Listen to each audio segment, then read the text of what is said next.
Hare Krishna, muy buenos días.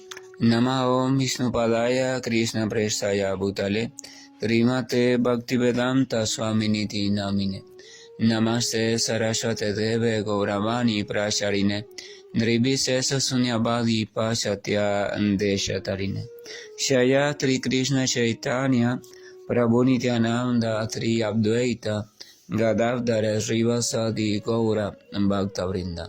Hare Krishna, Krishna Krishna, Hare Hare, Hare Rama, Rama Rama, Hare Hare. Hare Krishna reiterado, vamos a continuar con las lecturas y propuestas de reflexiones de algunos textos del siempre radiante y maravilloso Srimad Bhagavatam.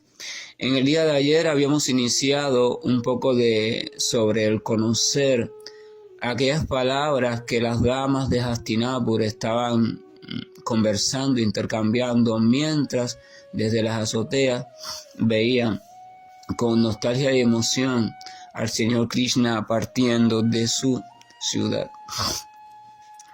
Aquel que era el objeto y supremo sujeto también de amor de sus corazones.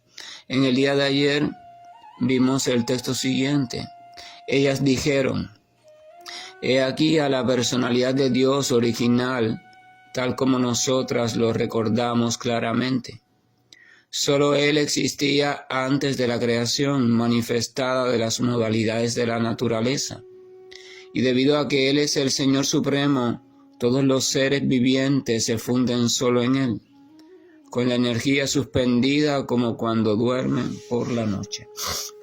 Y entonces habíamos comentado un poco, muy generalmente, sin entrar en cuestiones profundas filosóficas ni nada de eso.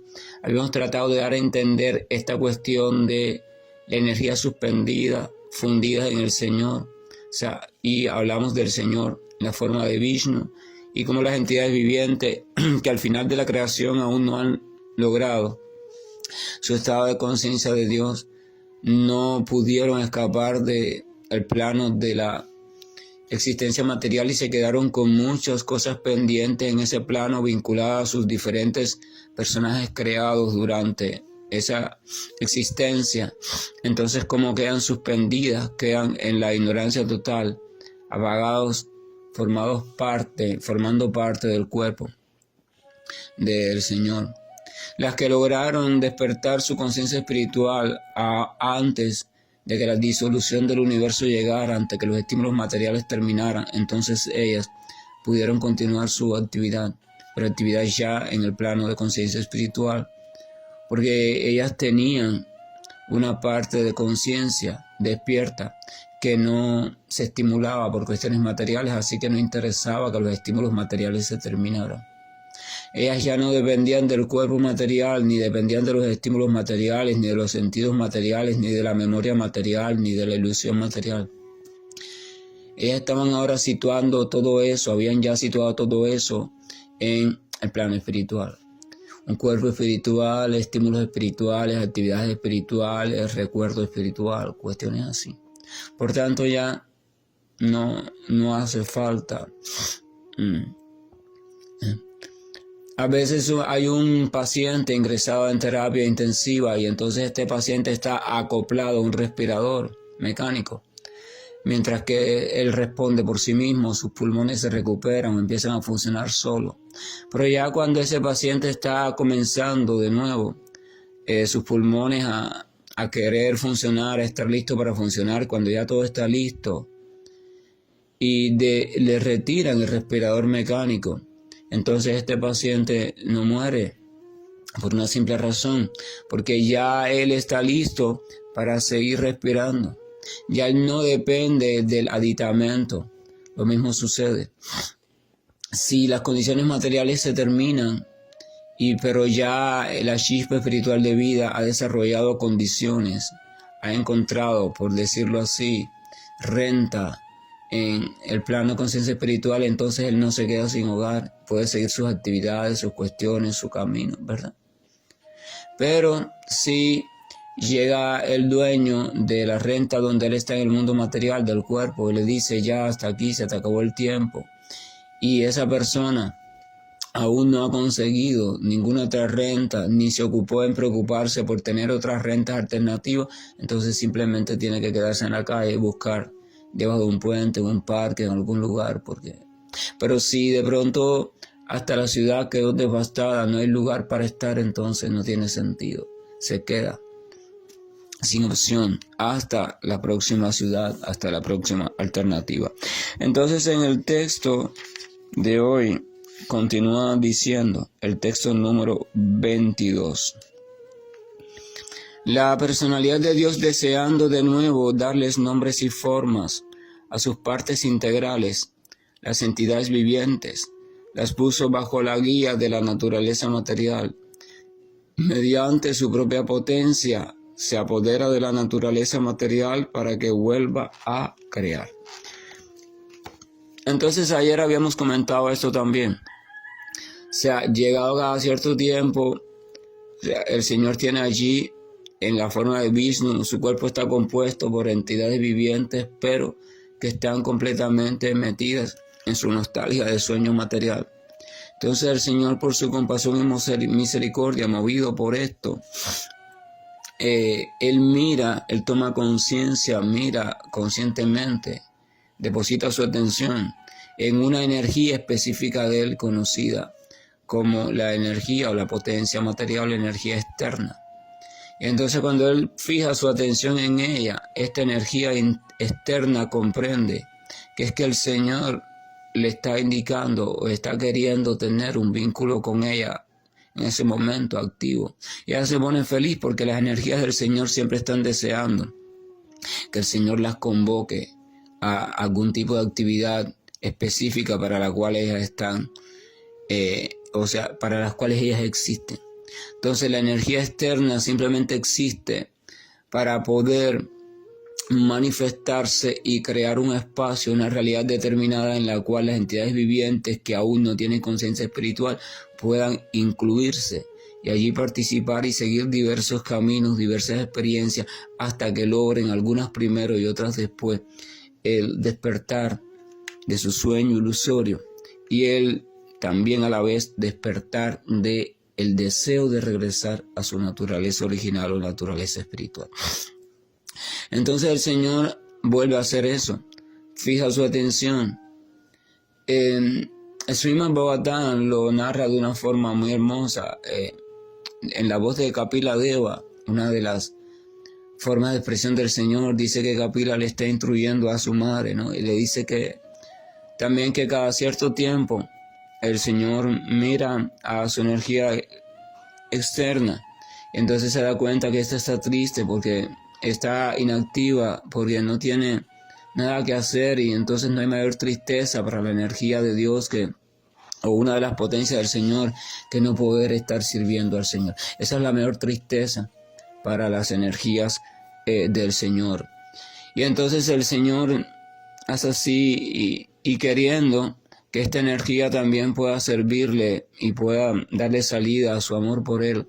Entonces Él le dice, ok, sí, mira, hay tarea para ti. Mira, aquí hay un grupo ilimitado e incontable de chispas mías, de entidades espirituales que por naturaleza propia están destinadas a vivir eternamente, a ser conscientes eternamente y a ser dichosas eternamente en una plena actividad de intercambio amoroso conmigo, pero eso no lo pueden realizar hasta que ellas no despierten a su propia realidad. Pero ellas están metidas en una especie de oscuridad, porque ellas están queriendo vivir de otra manera, han sido engañadas por su propia ilusión. Entonces mira, necesitamos crear un cierto determinado contexto, un cierto universo, mundo, con determinadas características basadas en los sueños de estas criaturas, para que ellas puedan vivir esos sueños y ser felices supuestamente aunque sean dormidas. Entonces tú eres la encargada de eso. Mira, aquí te las entrego. Y entonces el Señor fecunda, el Señor coloca esas entidades vivientes en el seno de la energía material, y en la energía material basada en los deseos pendientes, estas entidades vivientes crean un universo específico. que pueda dar cabida, que pueda dar posibilidad de manifestación a aquella realidad en la cual están sumergidas esas dormidas entidades vivientes. Y ahí inicia la creación material, el proceso de creación material, y su potencia externa, Prakriti, se encarga de este proceso. Pero se encarga, o sea, la creación realmente ocurre por Prakriti, pero es estimulada por el Señor. Entonces por eso se dice que la causa de la creación es el Señor. En verdad la realiza la energía material, pero si el Señor no la estimula, no le da, por decirlo así, el incentivo, entonces la energía material no puede hacer nada. Porque las energías del Señor se mueven a partir de que el Señor desea algo, de que el Señor las convoca. Entonces el devoto es una expresión de la energía interna del Señor. Entonces por eso el devoto en su estado de madurez no se precipita. En la modalidad de la pasión, siempre uno está precipitado, uno quiere hacer las cosas por sí mismo y a su manera. Pero en la purificación creciente va creciendo la modalidad de la bondad y la pasión se va apaciguando. Entonces la criatura se va volviendo más reflexiva y empieza a comprender el asunto de que el Señor es el guía.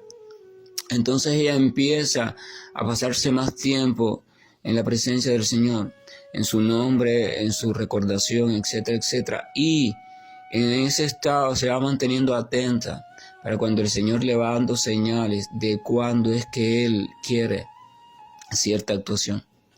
Entonces cuando ella recibe esa señal y percibe que inequívocamente es el Señor, entonces ella procede según el tiempo y la forma del Señor. Entonces, de acuerdo a la purificación y al nivel de entrega de esa criatura, ella va sincronizando en mayor grado o en menor grado con esa voluntad y deseo del Señor. Y entonces funciona así.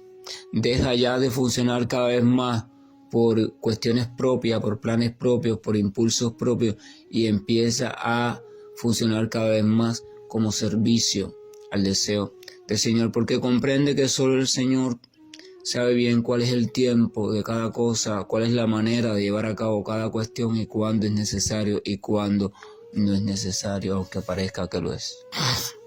Entonces ese es el devoto.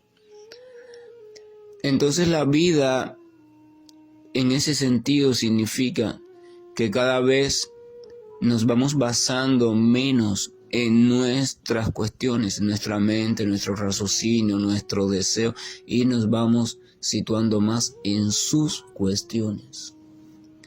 Nos vamos interesando más por sus cuestiones, las cuestiones de aquel que es el sujeto de amor, o se va tornando el sujeto supremo de amor. Entonces en la oración, en el canto del Mahamantra, también el devoto está diciendo constantemente en un sentimiento y un pensamiento que explica más o menos lo siguiente: Señor, por favor, permite que cada vez yo me entregue más a ti. Mi voluntad, pensamiento, mente se entreguen cada vez más a ti, porque en verdad siempre estoy queriendo hacer yo las cosas, siempre me estoy queriendo ser el controlador, y eso es una tontería ilusoria. Así que por favor, roba mi voluntad, roba mi deseo, roba mi pensamiento, roba mi inteligencia, roba mi memoria, roba todos. Entonces cuando canta Hare, ese Hare no es solo una recordación, por ejemplo, al Señor como Hari, sino que también es un llamamiento a la energía de servicio a Dios. Estás diciendo: tú, energía interna del Señor, energía de amor puro por Dios, energía de entrega a Dios, por favor ven e instálate en mi corazón y permite que yo sea arrastrado hacia Él. Entonces canta Hare como un estado de súplica. Hare Krishna, arrástrame Krishna, llévame Krishna, colonízame Krishna. Y tú, energía de amor que siempre estás preocupada por hacer la voluntad de Krishna, la voluntad de tu amante, entonces haz que yo sea sirviente tuya. Realmente el devoto en su madurez no es sirviente de Krishna. Él comprende que la cuestión no está en ser sirviente directo de Krishna, porque solamente la energía interna puede ser sirviente directa de él, directamente. Entonces él dice, wow, lo que yo entonces ojalá yo pueda ser sirviente de esa energía interna, porque así puedo ayudar o contribuir en el servicio que ella tan perfectamente le brinda a Krishna. El devoto piensa, yo no estoy capacitado, ni tengo la más mínima cualidad para servir directamente al Señor Supremo. Es como un cocinero. Puede que un ayudante, una persona diga, yo nunca voy a ser tan buen cocinero como lo es fulano, que mira, él nació para eso. Yo quizás no tenga esas cualidades, pero al menos quiero tener la oportunidad de ser su ayudante de cocina, de pelarle, buscarle las especias, de buscar el agua, de limpiar después todas las ollas donde se cocinó para que queden limpias para la próxima vez que se cocine, de pelar las viandas, de hacer aquello que él me diga, guardar los cuchillos con cuidado, estar allí. Yo no quiero un gran trabajo, yo no quiero que la fama de ser el cocinero, pero quiero tener la oportunidad de por lo menos ser útil, ayudando a ese gran cocinero que es muy querido por ese gran Señor. Esa es la posición madura del devoto. La posición madura del devoto es cuando el devoto ya no quiere nada, ni siquiera quiere el servicio directo a Krishna, porque él se comprende completamente inhabilitado para eso. Aunque lo esté, él se comprende inhabilitado, no por falsa humildad, sino por comprensión clara. Y entonces él dice, wow, la energía amorosa del Señor, la energía interna, la energía espiritual conocida como Yoga Maya, es experta en servir perfectamente al Señor. Entonces yo no le envidio, yo no quiero esa posición, pero sí deseo la posición de al menos convertirme en un aprendiz del sirviente de esa energía. Porque si yo logro ser útil de esa manera, entonces estaré contribuyendo a que ese Señor sea cada vez más feliz, porque Él va a ser cada vez más servido por esa perfecta energía espiritual, y eso es lo que quiere el devoto en su madurez perfecta. Entonces se acaban esas cuestiones, yo quiero desarrollar esto, lo quiero lograr aquello, tener este poder, tener aquella cosa, hacer esto, hacer aquello, porque aquel servicio sí es grande y maravilloso. No, devoto se le acaba la escala de servicio, que si este servicio es más importante, que si aquel es más importante, que si este trabajo es más importante, que si aquel no. Ya él no pierde tiempo en eso. Él simplemente está allí pensando lo que sea. El servicio que sea, el más simple, el más sencillo, es perfecto y maravilloso si se realiza con amor y sinceridad para aquella, o sea, la energía interna del Señor, que tan esmeradamente está sirviendo al Señor.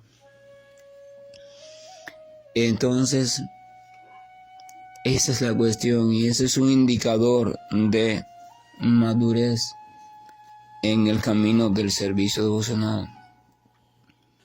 Entonces el texto número 23 dice, he aquí a la misma suprema personalidad de Dios, cuya forma trascendental perciben los grandes devotos que, a fuerza de servicio devocional y pleno control de la vida y de los sentidos, se han limpiado por completo de la conciencia material.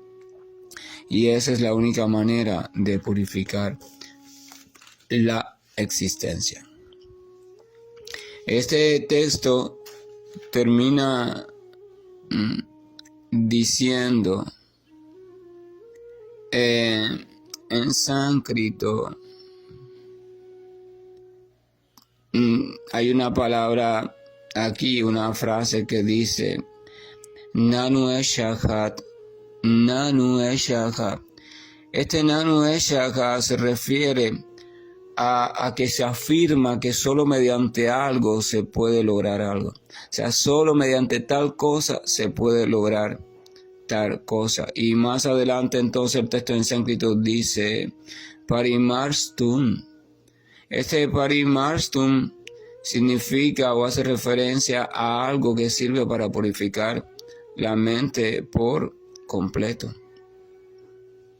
O sea, solo mediante tal cosa se puede purificar la mente y la existencia por completo. Entonces por eso termina diciendo el texto traducido al español, que dice, y esa es la única manera de purificar la existencia. Y antes de esa oración, entonces explica la manera. Dice que a fuerza de servicio devocional y pleno control de la vida y de los sentidos, se han limpiado por completo de la conciencia material. Servicio devocional, pleno servicio devocional. Srimad Bhagavatam también explica que el servicio devocional llega a su madurez cuando se torna inmotivado y constante. Inmotivado simplemente cuando se está sirviendo por ningún motivo. No hay búsqueda de ninguna ganancia, nada. Simplemente es amor puro manifestándose. Cuando el amor puro se manifiesta, entonces ya no hay motivación ajena a esa. Y constantemente, o sea, en ese estado ya la persona siempre está sirviendo, porque siempre está pensando en cómo ayudar, cómo agradar al objeto o sujeto de su amor. Entonces el servicio devocional es perfecto y entonces la vida, se debe entender, es perfecta también. Entonces dice que solo a través del servicio devocional y junto a ese servicio devocional dice, y pleno control de la vida y de los sentidos. La mayoría de los senderos y prácticas le dan gran importancia a la autorregulación. El control de los sentidos, que aunque haya frío y calor yo me mantenga estable, el control de la mente, que la mente no me perturbe, estar siempre apacible, el estudio, la literatura, esto y aquello, ¿verdad? Y se vuelven entonces practicantes muy ecuánimes, muy apacibles, nada los perturba. Se derrumba una montaña y ellos están ahí tranquilos porque no se perturban con nada. Y entonces a la vista de la común población, eso es wow, grandioso. Y realmente es grandioso en cuanto a crear condiciones favorables para avanzar como ser humano, pero falta un ingrediente ahí. Si usted logra hacer todo eso, ser ecuánime, pacífico y todo lo que usted vea como algo grandioso, pero no logra dirigir su vida hacia el servicio devocional, el servicio amoroso hacia la persona indicada con conocimiento adecuado y veraz, entonces usted no podrá alcanzar la trascendencia. Usted no podrá abandonar o quedar libre por completo del plano de conciencia material, porque no hay forma. Usted puede situarse en un estado de conciencia muy apacible, pero ese estado de conciencia muy apacible, una vez ocurre la devastación del universo, no puede permanecer, porque todo queda a oscuras. Y como usted no llegó al plano de servicio devocional, donde se ancla amorosamente a la existencia del Señor en su expresión personal, o sea, como Bhagavan, entonces usted quedará también dormido en el cuerpo de Vishnu, se quedará en la no conciencia. Evidentemente en el próximo ciclo creativo usted cuando despierte, usted va a ser, ¿no?, una gran personalidad porque usted quedó dormido en un nivel muy elevado, pero todavía dentro de la creación material. Entonces a veces hay personas que dicen, yo vivo en un rascacielos y allá arriba, muy alto, puedo ver toda la ciudad y allá arriba viven las personas con gran lujo, así que yo soy de la clase alta. Mientras que los que viven en la primera planta son personas de clase más baja, ellos no pueden ver la ciudad, ellos no pueden ver la majestuosidad, ellos no están en la cima. Pero debe saberse que si ese rascacielos se cae, si viene un desastre natural y se derrumba, entonces no interesa si vivías arriba o abajo. Debes saber que vas a quedar aplastado por los escombros también. Debes saber que tu vida va a terminar aunque hayas sido de la clase alta y hayas visto la ciudad así en una vista panorámica. Entonces, el verdadero razonamiento inteligente no es yo quiero llegar a vivir en la planta más elevada del rascacielos, la más lujosa, la más apartada del bullicio de las personas, no. El más inteligente es Yo quiero buscar la manera de salir de este rascacielos porque más tarde o más temprano este rascacielos está en peligro de quedar destruido. Entonces la cuestión no está en ocupar una posición muy tranquila, muy elevada en el mundo material o en el plano de existencia material, llegar al planeta incluso Brahmaloka o Satyaloka, planeta donde están los grandes sabios absortos en las cuestiones del conocimiento puro, allí están. La cuestión está en cómo incluso salgo de ello. Porque esos grandes sabios están todavía en la frontera. Ellos no han cruzado. Ellos están absortos, ¿verdad?, en esa cuestión. Ellos no son perturbados por nada. Ellos pueden ir a todos los niveles de conciencia, del plano de conciencia material. Ellos conocen cosas muy elevadas, no se sienten atraídos por las cuestiones burdas de los placeres materiales. Ellos son refinados en sus sensaciones y ellos no están sujetos a las miserias del cuerpo material ni a las cosas de la naturaleza, así aquí y allá, no. Pero aún así están todavía dentro de la frontera del plano de conciencia material. Entonces eso no es la verdadera sabiduría completa. Verdadera inteligencia es decir, wow, ni siquiera aquí esto es seguro. Déjame ver cómo yo trasciendo. Tengo que cruzar la frontera. ¿Cómo es que yo trasciendo? Y esa es la cuestión. Entonces esto es una cuestión importante para reflexionar. Y el texto entonces dice que solamente a través del servicio devocional, teniendo un pleno control de la vida y de los sentidos, evidentemente la autorregulación es necesaria. Tenemos que encaminarnos en función de ver cómo dejamos de ser arrastrados por los sentidos. Ahora, ¿qué pasa? El propio servicio devocional, cuando lo vamos practicando adecuadamente, con una guía adecuada, con una compañía adecuada y con una determinación firme, se va ocupando de eso. Va ocupando de controlar nuestros sentidos. No los reprime, los reorienta hacia el servicio del Señor Supremo y sus devotos puros. Y va ocupándose también de controlar nuestra vida en sentido general. Entonces no es que primero tengo que hacer una cosa para después encargarme de otra. No, porque no hay tiempo para eso. Mediante la práctica adecuada del servicio devocional tengo que ir realizando las tres cosas al mismo tiempo. Adentrándome, ejercitándome en la ciencia del servicio devocional y el arte del servicio devocional, ejercitándome en la regulación de los sentidos y regulación de la vida. Y todo eso lo realiza el servicio devocional. Es una fórmula completa. Y el servicio devocional comienza por escuchar los santos nombres del Señor y sobre sus actividades. Y recordarlos, reflexionar sobre ellos, meditar en torno a ellos y repetirlos después. Por ahí comienza.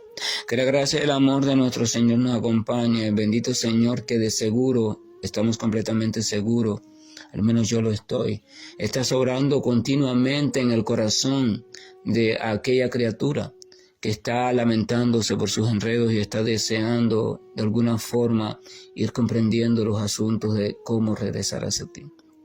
Cuando el deseo es firme y sincero, tú obras allí. Esa es la cuestión. Entonces permite que esa obra sea constante y permite que a su debido tiempo cada uno de nosotros pueda ir comprendiendo estos asuntos mediante su experiencia viva. Hare Krishna, buen día, y estoy finalizando la llamada. Namo Vishnupadaya Krishna Prasthaya Bhutale Srimate Bhaktivedanta Swami Nichinamine Namaste Sarasvati Devam Gauravani Pracharine Nirvishesha Shunyavadi Vasacha Deshatarine